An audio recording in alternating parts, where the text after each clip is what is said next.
நீங்க ஓவர் வெயிட்டா இருக்கலாம், இல்ல ஸ்லைட்டா ஒபீஸா கூட இருக்கலாம். ஆனா நீங்க ஆக்டிவா இருக்கீங்களா, எக்ஸசைஸ்லாம் பண்ணிட்டு இருக்கீங்களா? ஏன்னா அதுதானே முக்கியம். நீங்க எப்படி இருந்தாலும் எக்ஸசைஸ் பண்ணீங்கன்னா ஹெல்த்தியா தானே இருப்பீங்க. டாக்டர்ஸ் கூட இதுதானே சொல்றாங்க.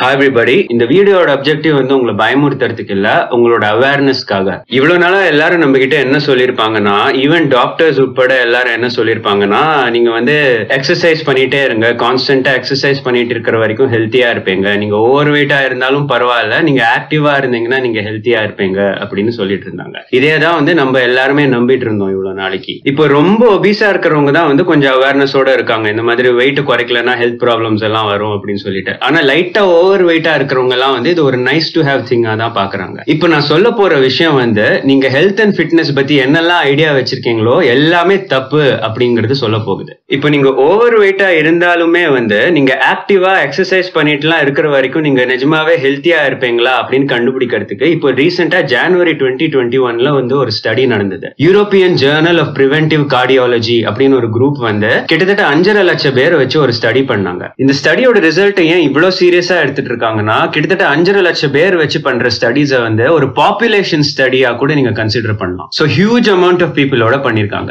இந்த ஸ்டடியோட ரிசல்ட்ஸ் வந்து எந்த அளவுக்கு ஸ்கேரியா இருந்ததுன்னா, என்டையர் வேர்ல்டோட ஹெல்த் அண்ட் ஃபிட்னஸ் ஸ்டாண்டர்ட்ஸே மாத்த போறாங்க இதோட ரிசல்ட்டை பேஸ் பண்ணிட்டு. என்ன பண்ணாங்கன்னா, ஒரு 5,27,662 பார்ட்டிசிபென்ட்ஸ் வந்து ஒரு 3 குரூப்பா பிரிச்சாங்க. நார்மல் வெயிட், ஓவர் வெயிட், ஒபீஸ்னு சொல்லிட்டு அவங்களோட BMI பேஸ் பண்ணிட்டு, ஆக்டிவிட்டி லெவல்ஸ் பேஸ் பண்ணிட்டு ஸ்பிளிட் பண்ணாங்க. அந்த 3 குரூப்புக்குள்ள திருப்பி ஃபர்தரா 3ஆ பிரிச்சாங்க. அதாவது நார்மல் வெயிட்ல இருக்கிற குரூப்புக்குள்ளேயே வந்து ரொம்ப ஹைலி ஆக்டிவா இருக்கிறவங்க, டெய்லி எக்ஸசைஸ் பண்றவங்க, இன்னொரு குரூப் வந்து மாடரேட்டா ஆக்டிவா இருக்கிறவங்க, அப்பப்போ எக்ஸசைஸ் பண்றவங்க, இன்னொரு குரூப் வந்து கம்ப்ளீட்டா இன்ஆக்டிவா செடென்டரியா இருக்கிறவங்க. அதே மாதிரி 3 வெயிட் கேட்டகரியிலுமே normal weight, over weight, obese, இந்த மாதிரி 3 வெயிட் கேட்டகரியிலுமே திருப்பி 3 பிரிச்சுட்டு அவங்களோட என்டையர் பிளட் ஒர்க்கை வந்து அவங்களோட ஹார்ட் ஹெல்த்துக்காக மெயினா பார்த்தாங்க. அதாவது இதுல வந்து என்னென்ன பார்த்தாங்கன்னா, அவங்களோட டயபெட்டிஸ் உண்டான ப்ராபபிலிட்டி, கொலஸ்ட்ரால், ஹைப்பர் டென்ஷன், இந்த 3 ஃபேக்டர்ஸ்க்கு வந்து அவங்க எந்த அளவுக்கு அவங்களோட ஆட்ஸ் இருக்கு அப்படின்னு சொல்லிட்டு ஒரு ஆட்ஸ்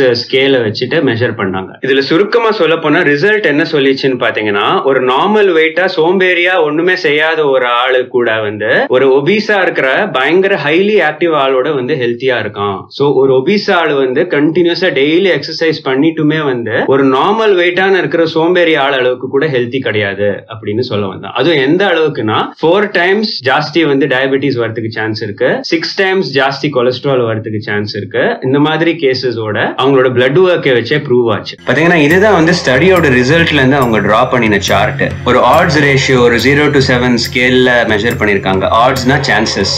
பாத்தீங்கன்னா hyper cholesterol, diabetes, hyper tension, இந்த 3 ஹார்ட் ஹெல்த் மார்க்கர்ஸ்க்கு அகைன்ஸ்டா கம்பேர் பண்ணிருக்காங்க. இந்த 1க்கு நேரம் இருக்கிற லைன் தான் வந்து நார்மல்ங்கிற இண்டிகேட்டர். இதுல நார்மல் வெயிட்ல இருக்கும் போதே ஆக்டிவிட்டி லெவல் குறைய குறைய ஹெல்த் ரிஸ்க் மார்க்கர்ஸ் எப்படி ஏறிட்டே போகுது பாருங்க. இதுல நார்மல் வெயிட்ல இன்ஆக்டிவா இருக்கிறவனுக்கும் ஒபீஸா இருந்து ஹைலி ஆக்டிவா இருக்கிறவனுக்குமே எவ்வளவு ஹியூஜ் டிஃபரன்ஸ்னு பாருங்க. இதுல நார்மல் வெயிட்ல இன்ஆக்டிவா இருந்து ஓவர் வெயிட்ல ஹைலி ஆக்டிவா இருக்கிறவனுக்குமே வந்து டயபெட்டிஸ், கொலஸ்ட்ரால் மார்க்கர்ஸ்ல நிறைய டிஃபரன்ஸ் தெரியுது. சோ இந்த ஸ்டடில இருந்து வந்து ஷார்ட் கன்க்ளூஷன் என்னன்னு பாத்தீங்கன்னா, ஓவர் வெயிட்னால வர ஹெல்த் காம்ப்ளிகேஷன்ஸ் வந்து எக்ஸசைஸால காம்பன்சேட்டே பண்ண முடியாது அப்படின்னு ப்ரூவ் ஆச்சு. சோ நீங்க என்னதான் விழுந்து எக்ஸசைஸ் பண்ணினாலும் நீங்க ஓவர் வெயிட்டா இருந்தீங்கன்னா, என்னதான் இருந்தாலும் உங்களால ஒரு நார்மல் வெயிட் பர்சன் அளவுக்கு ஹெல்த்தியா இருக்க முடியாது. அதுக்குன்னு நீங்க ஒபீஸா இருந்தீங்கன்னா எக்ஸசைஸ் பண்றதே விட்டுறணும்னு அவசியம் கிடையாது. ஏன்னா ஒபீஸா இருக்கிறவங்க மத்தியிலேயே வந்து எக்ஸசைஸ் பண்றவங்க வந்து எக்ஸசைஸ் பண்ணாதவங்களை பாக்குறதுக்கு ஓரளவுக்கு பெட்டர் ஹெல்த்ல தான் இருக்காங்க. சரி, நான் வந்து நார்மல் வெயிட்டா தான் இருக்கேன் அப்படின்னு நீங்க நிறைய பேர் நினைச்சிட்டு இருப்பீங்க. இப்போ நான் சொல்ல போற அடுத்த விஷயம் வந்து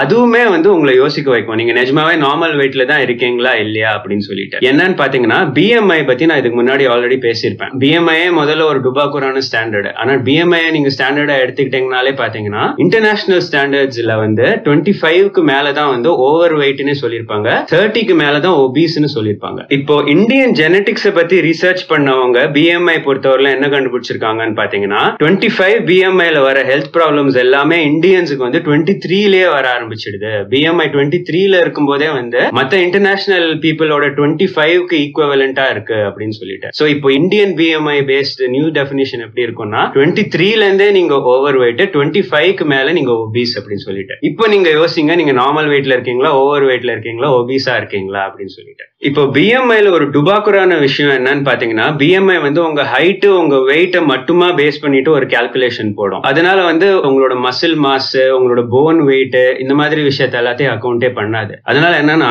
ஆளு வந்து ஒல்லியா இருந்து தொப்பை மட்டும் பெருசா இருக்கிறவங்களுக்கு வந்து பிஎம்ஐ நார்மல்னு காட்டிட்டு இருந்தது இவ்வளவு நாளா. அது வந்து இப்ப தப்புன்னு தெரிய வருது. பிகாஸ் விசரல் ஃபேட் வந்து பெரிய ஹெல்த் ப்ராப்ளம்ஸ்க்கு காரணம் அப்படின்னு சொல்லி இப்ப புதுசா ஐடென்டிஃபை ஆயிருக்கு. அதனால இப்ப என்ன பண்றாங்கன்னா, பிஎம்ஐயோட சேர்த்து உங்களோட வெயிஸ்ட் சர்க்கம்ஃபரன்ஸையும் பாக்குறாங்க. சோ கரெக்டா உங்களோட தொப்புல சுத்தி உங்களோட இடுப்பை வந்து மெஷர் பண்ணிட்டு அதை பேஸ் பண்ணிட்டு நீங்க வந்து ஒபீஸா இல்லையா அப்படின்னு கண்டுபிடிக்கிறாங்க. புது ஸ்டாண்டர்ட்ஸ் இப்ப கொண்டு வர போறாங்க. இப்ப நான் சொல்ல போற விஷயத்தை தான் வந்து எல்லா டாக்டர்ஸுமே இனிமே பார்க்க போறாங்க. உங்க எல்ஐசி பாலிசிஸ் எல்லாமே வந்து இது எல்லாத்தையுமே பேஸ் பண்ணி தான் உங்களோட இன்சூரன்ஸ் பிரீமியமே வந்து கால்குலேட் பண்ண போகுது. இந்த அளவுக்கு ஸ்டாண்டர்ட் மாற போகுது. சோ இப்போ வந்து புது கால்குலேஷன்ல என்ன பண்ண போறாங்கன்னா, ஃபர்ஸ்ட் உங்க பிஎம்ஐ பார்ப்பாங்க. அது வந்து 23க்கு மேல இருந்தானா நீங்க ஆல்ரெடி ஃபெயில். அப்படி இல்லைன்னா என்ன பண்ணுவாங்கன்னா, உங்க பிஎம்ஐ வந்து 23க்குள்ள இருக்குன்னா நெக்ஸ்ட் என்ன பார்ப்பாங்கன்னா, உங்களோட வெயிஸ்ட் சர்க்கம்ஃபரன்ஸ் வந்து 90 சென்டிமீட்டர்ஸ்க்குள்ள இருக்கான்னு பார்ப்பாங்க. 90 சென்டிமீட்டர்ஸ்னா 34-35 இன்ச்சு கிட்ட வரும். சோ மேலா இருந்தானா 90 சென்டிமீட்டர்ஸ், ஃபீமேலா இருந்தானா 80 சென்டிமீட்டர்ஸ். சோ 80 சென்டிமீட்டர்ஸ்க்கு மேல இருந்தாலே வந்து நீங்க லேடியா இருந்தீங்கன்னா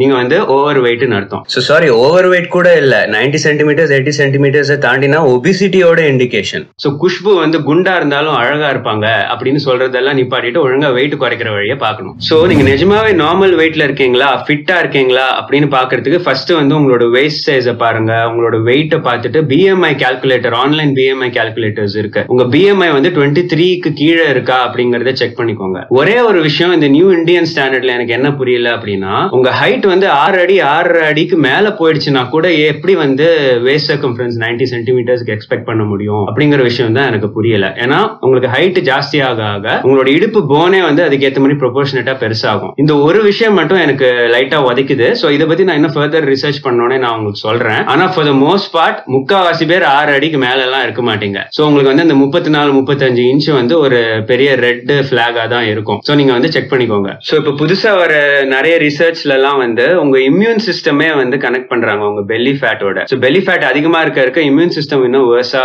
ரெஸ்பாண்ட் ஆகுது அப்படின்னு சொல்லிட்டு. சோ நீங்க வெயிட்ட குறைச்சிங்கன்னா உங்களுக்கு பல பிரச்சனை சால்வ் ஆகும், பல ஹெல்த் ப்ராப்ளம்ஸ் வந்து சரியாகும். என்னோட கேஸ்ல எக்ஸாம்பிள் பாத்தீங்கன்னா, நான் 83 kgsல இருந்தப்போ எனக்கு பயங்கர ஹெல்த் ப்ராப்ளம்ஸ் எல்லாம் வந்துட்டு ஒரு 72 kgsக்கு நான் வந்த உடனே வந்து எல்லா ஹெல்த் ப்ராப்ளம்ஸும் மேஜிக் மாதிரி காணாம போயிடுச்சு. சோ இப்போ இந்த மாதிரி ஒரு பேண்டமிக் சிச்சுவேஷன்ல நீங்க இம்யூன் சிஸ்டம் இம்ப்ரூவ் பண்ணணும்னா இந்த சிட்ரஸ் ஃப்ரூட் சாப்பிடுறது, இந்த கஷாயம் குடிக்கிறது, இது எல்லாத்தையும் தாண்டி வந்து உங்க தொப்பையை குறைக்கிறத ப்ரையாரிட்டியா வச்சுக்கோங்க. உங்க இம்யூன் சிஸ்டம் வந்து தானா இம்ப்ரூவ் ஆகும். ஒரு சில பேர்லாம் வந்து நான் வந்து ஹெல்த்தியா தான் இருக்கேன், நம்மளுக்கு இதெல்லாம் பெருசா ஆகாது அப்படின்லாம் ஃபீல் பண்ணுவாங்க. எங்க தாத்தா வந்து 90 வயசு வரைக்கும் வாழ்ந்தாரு, அதனால நானும் வாழ்வேன், அதெல்லாம் ஒன்றும் பிரச்சனையே இல்லை அப்படின்னா. உங்க தாத்தா 90 வயசு வரைக்கும் வாழ்ந்திருப்பாரு, ஆனா அவரோட ஜெனட்டிக்ஸ் வந்து எக்ஸாக்ட்லி சேம் அஸ் யுவர் ஜெனட்டிக்ஸான்னு உங்களுக்கு கண்டுபிடிக்கவே முடியாது. ஏதாச்சும் ஒரு ஜீன் மாறி இருந்தா கூட உங்க பாடி கம்ப்ளீட்டா ஆப்போசிட்டா பிஹேவ் பண்ணிட்டு இருக்கும். சோ அதை வச்சு உங்களால எந்த கணக்கும் பண்ண முடியாது. அதே மாதிரி ஆப்போசிட்டாவும் யோசிக்க வேண்டாம். எங்க அப்பாக்கு எங்க தாத்தாக்கு எல்லாம் வந்து சக்கரை வியாதி இருக்கு, அதனால எனக்குமே வரும் அப்படின்னு நீங்க யோசிக்க வேண்டாம். நீங்க வந்து உங்க சைடுல வந்து ஹெல்த்தி லைஃப் ஸ்டைல் நீங்க வாழ்ந்தீங்கன்னா உங்களுக்கு வந்து டயபெட்டிஸ் வரவே வராம இருக்கிறதுக்கு கூட வாய்ப்பு இருக்கு. உங்களை பொறுத்து தான் இருக்கு எல்லாமே. உங்களோட ஜீன் எக்ஸ்பிரஷன்ஸே உங்களோட லைஃப் ஸ்டைலுக்கு ஏற்ற மாதிரி மாறும் அப்படின்னு ப்ரூவ் ஆயிட்டு இருக்கு. இந்த அவேர்னஸோட இந்த ஸ்டடியை பேஸ் பண்ணிட்டு தமிழ்ல நீங்க வேற எந்த வீடியோவுமே பார்த்திருக்க முடியாது. சோ எல்லாருக்குமே ஷேர் பண்ணுங்க. உங்க ஃப்ரெண்ட்ஸ், ஃபேமிலி மெம்பர்ஸ் எல்லாருக்குமே இந்த அவேர்னஸ் ஸ்ப்ரெட் பண்ணுங்க. உங்களுக்கு ஏதாவது கொஸ்டின்ஸ் இருந்ததுன்னா நீங்க கமெண்ட் செக்ஷன்ல போடுங்க. உங்களுக்கு இந்த வீடியோ பிடிச்சிருக்குன்னா தயவு செய்து லைக் பட்டன் அடிங்க. உங்களுக்கு இந்த மாதிரி scientific evidence based health and fitness information பிடிச்சிருக்குன்னா என் சென்னை மாடல் சேனலுக்கு சப்ஸ்கிரைப் பண்ணுங்க. And until the next video, this is Sai Sundar signing off.